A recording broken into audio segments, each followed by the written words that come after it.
सब कुछ लगता है इंजा होए है, यह भी हो गया, यह भी हो गया, इलैक्शन भी हो गए, बजट भी आने लगे है, सब कुछ है। तो एक खुदकुती जिन्हों कहते हैं, हाय की है, ये क्यों खुदकुती क्यों है? बज़ाहिर चीज़ां तो हो गई या हो रही हैं, लेकिन मेरा ख्याल है उन्होंने मसनूई तरीके नाल हो रही हैं। अच्छा, एक कंपनी की हुकूमत सी जड़ी चली जा रही है। बिल्कुल सही लफ्ज़ तुसीं इस्तेमाल किया है।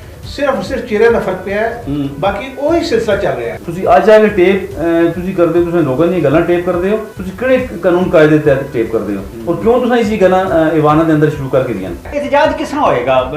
सियासतदान तो है ही कोई नहीं इस मुल्क ते सियासत का महरक जो वो तो फॉर्म 45 है, वो तो फॉर्म 47 है। उड़दी जांदी मक्खी हथों बांदर टुकट हो सकता है, उनके कुछ भी हो सकता है। सदर आसिफ अली जरदारी साहब ऐसे नहीं हैं, लेकिन एक चीज़ उनमें बहुत खसूसियत है, वो दोस्तों के दोस्त हैं। वक्ती मफादात की खातर, अपने मसलतियां की खातर, चंद दिहाड़े इकतदार के बुले लुटन की खातर उन्होंने परवाह नहीं की। उन्होंने अपना सियासी असासा बर्बाद कर दिता है, अपनी पार्टियां तबाह कर दी हैं।